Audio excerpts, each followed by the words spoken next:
just go into the men. Our outlook on the season is to kind of take off from Mike.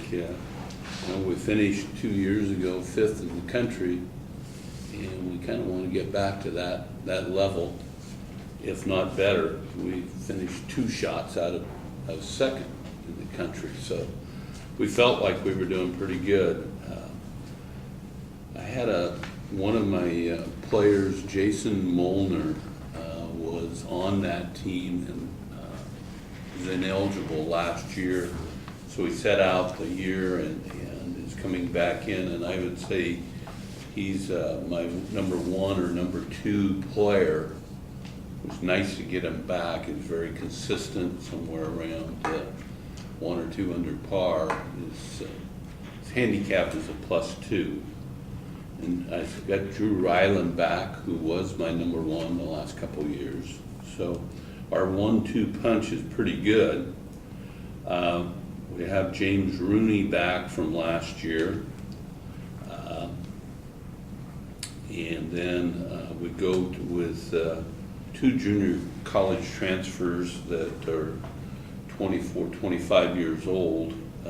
Brett Hogg from Southwest Oregon, been out of school a year or so, and Danny Torres is also from the Caldwell area. Danny is 6'5", about 230, 240, hits the ball very well. We think that he's going to help us. And then I have 2 freshmen. Joel Christensen from Liberty Lake, played at Central Valley High School. Joel is a big guy as well. He's about 6'3", 6'4", and done very well in the Central Valley League. And then I have a freshman from Cle Elum, Riley Ikeuchi, and this gentleman is something else. He's about 5'5", 5'6", and looks like he's 10 years old. He's redhead, the freckles, and you kind of laugh until you look at his swing, and it is gorgeous. It's probably the best looking swing I've ever seen. I had a long story. I had him come in, and I had made up a scholarship offer, and I had it on my desk, and I saw him, and my first impression was, oh no, what did I get myself into?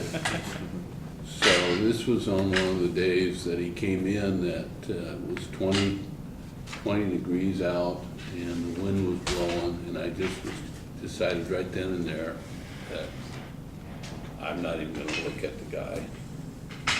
And one of my players, Drew, was over at the golf course. He was going to play a couple of holes with him, and the golf course was closed, so Drew called me and said, well, the driving range is open.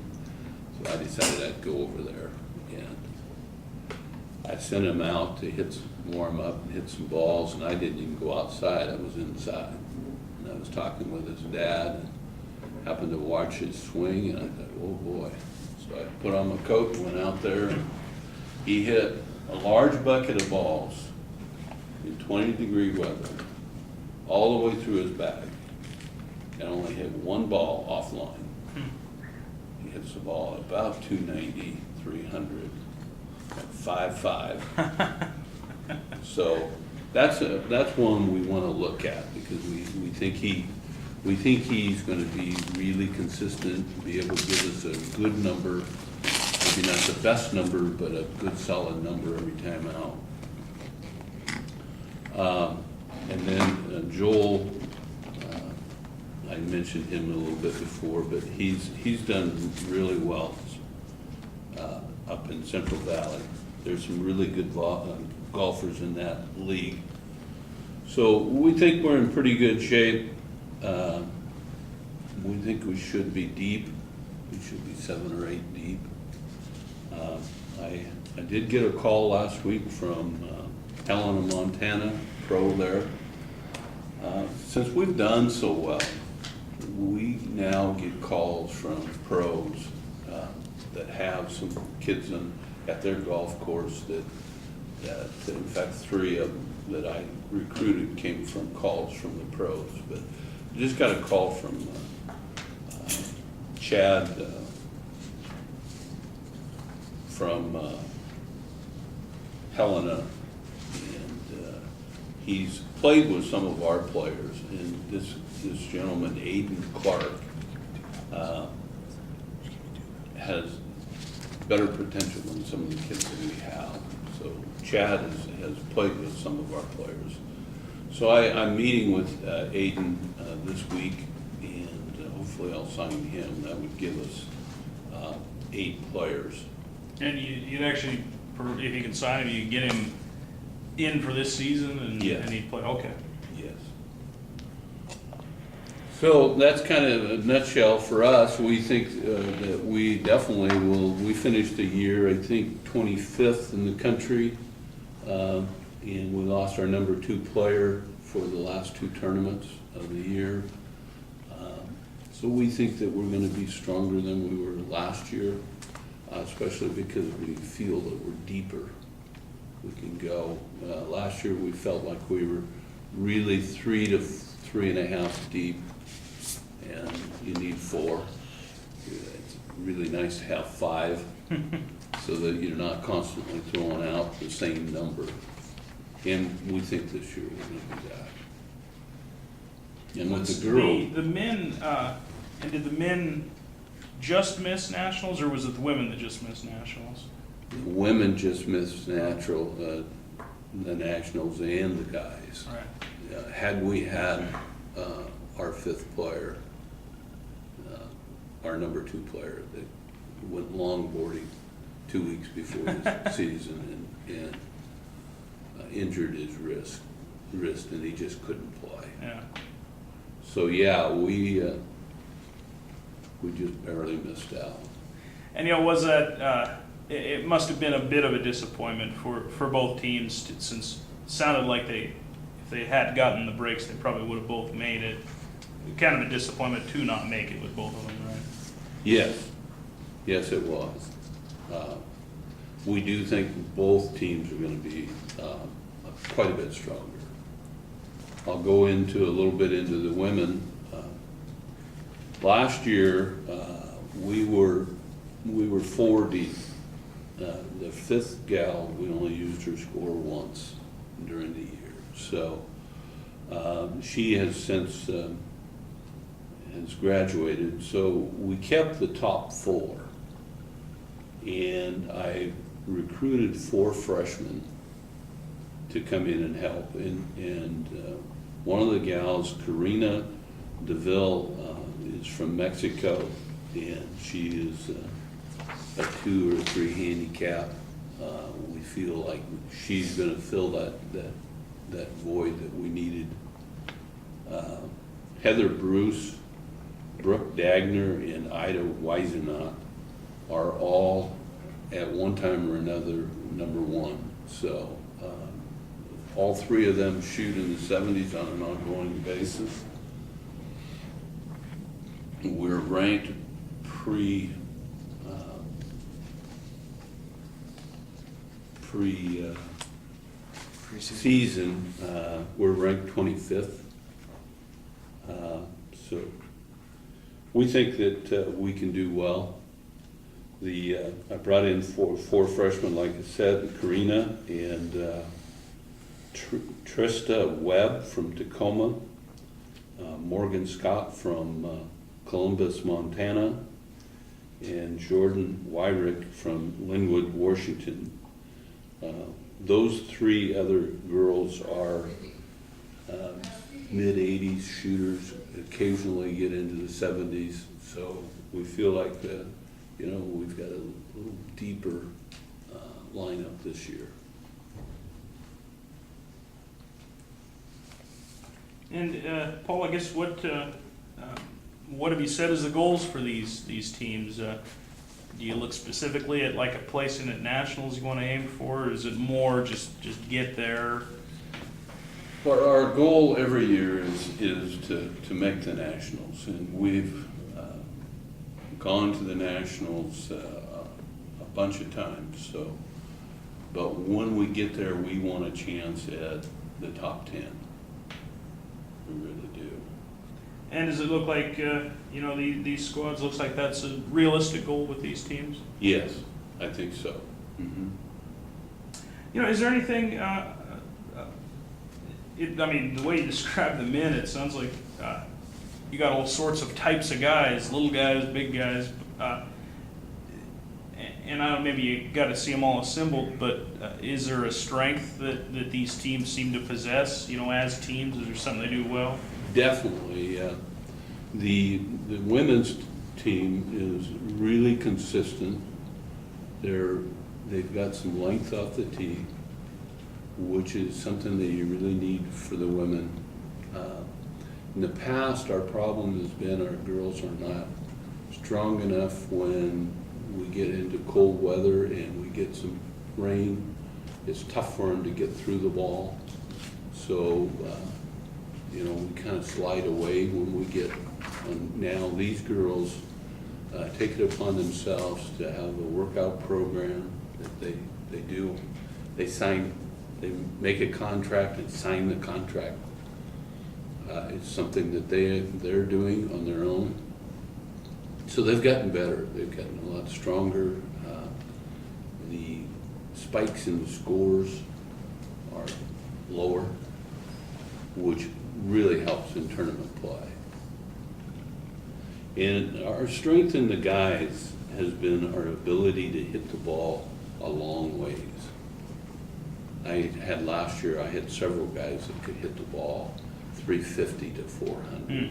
I, in fact, witnessed 423 on a par 4. So our strength over the teams that we're playing is our length. Coach, your men's team went from 5th 2 years ago to not qualifying last year. What's it going to take for a team to be consistent, get back to where they were 2 years ago, that men's squad? Is it a health thing, or is it just a... Last year, we lost a couple of our consistent shooters, and we lost a couple to eligibility. So we were pretty slim last year, and then to lose our number 2 player, we had a good shot at going to the nationals, and when we lost him, we lost our advantage. Typical for us when we play our home tournament at Lewiston, in the 10 years I've been there, we had never lost there, and we'd won your own course by at least 30 strokes. This year, our number 2 player is out. We end up, we're only 12 back. If we do the usual 30, we win the conference, and we didn't do that. He shot a huge number, and but this year we are stronger, we're deeper. I see no reason why we can't go back to the nationals, and no reason why we can't win the conference. Do you get the idea, Paul, that these guys are motivated by that disappointment last year? Are you seeing that this year? Yes, I do. Drew, our number 1 player, works at the Clarkson Country Club, and he's playing every day. Jason Molnar, my number 2 guy, is playing every day. James Rooney is playing every day. And that's something that happens with golf. It's different than the other sports. The other sports, when you've got a freshman that comes in, you expect him not to, or her not to, be as strong as the rest of them. But it's not true. What happens is you get a golfer coming in, and he's a freshman. He's played golf every day. He doesn't have the responsibilities of the school and what happens when they come as a freshman, the sophomore, they have to work all summer because they need to pay for the school. So they come in and they haven't played as much. And you're at that level, you've got to play every day. So golf is a little different. You can have a freshman come in and he just lights out, and the next year, his numbers, his scoring average goes up because he hasn't put that much time and effort into his game. So that's why we're pretty high on these kids coming in right now, because they're playing every day. We're going to do something different this year for both teams, for the girls and the guys. We are going to go to a premier golf tournament it's called the Desert Classic in Las Vegas. And the kids have come in here and worked their tails off, and we haven't really gotten to get them to a nice tournament. So we're putting on a fundraiser that we purchased 2 tickets to the Masters, and it's about a $9,000 package. Has $1,000 cash with it for spending money or for airfare, and it takes in the lodging, food, car, and tickets to the practice round and the first round of the Masters. And we're selling these in town for $150 a ticket, and we're going to limit it to 175 tickets. If you buy a ticket, you get a dinner for 2 at Parks and Country Club, and we will have a little auction there. We've got some timeshare vacations that we're going to auction off. We've got some silent auction items, but in the result, after you've had dinner, we're going to pull out 10 entries, and then every 5 minutes we will tell you that you lost until the last person drawn gets the tickets to the Masters. This is going to help us take all of our kids to Las Vegas. All of them will go and play in the tournament. When is that fundraiser, Paul? It's going to be October 9th, I believe, the Monday at Clarkson Country Club. The kids will be wearing their golf shirts and some Masters hats, and they will park your car, and we're going to do it up really nice. Yeah, that is the first time you guys have done that one, right? Yeah, we've never really had enough money in our budget to do a real nice tournament where we fly in, and this one is going to be somewhere around $20,000 just to do that. But I think it's going to help our program down the road when the kids see that they got a chance to go to a really nice tournament. Yeah. Any other additional questions, maybe about scheduling? Like last year, Coach, is the conference title is determined by the combined scores, correct? Of each one of the Yes. conference tournaments? Yes. So are there any that, the ones in Montana, do you think there's ones you'll fare better at, or than Salt Lake City? What are your thoughts on the conference schedule? Conference schedule, our chief rival is Rocky Mountain. And I think that we will, with the team that we have right now, we'll do well with them. In the girls' side, right now it's Salt Lake City. They've got a real strong team, but I think we can play with them as well. I can kind of go through our schedule if you'd like. Our first one off the bat is we'll go to Butte And we'll play on a Monday, Tuesday there, 10th and 11th of September. And then we're going to go up to North Idaho Community College up at Avondale Course. The day before that, we're going to leave a day early and go play the Coeur d'Alene Resort Course. Joel Christensen's mother is the marketing director for the Coeur d'Alene, and she's going to get us on at a real nice price, so even the coaches are going to play it. But we'll play that the day before, then we'll go in and play the Avondale course. Both the men and the women will play there. That's always a good test there. That Avondale course is a tough, short course. And then we'll go to the 1st and 2nd of October. We'll go to Great Falls. And then in March, we'll start up our spring session with the Desert Classic, which I said to Las Vegas. We'll be in there the 3rd and 4th of March.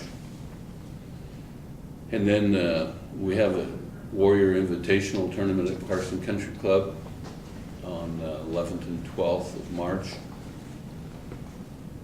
Then we'll go to Salt Lake for April 15th and 16th. That's a Monday and a Tuesday in Salt Lake for our Frontier Conference. And Paul, your guys' tournament, that is not a Frontier Conference tournament? Okay.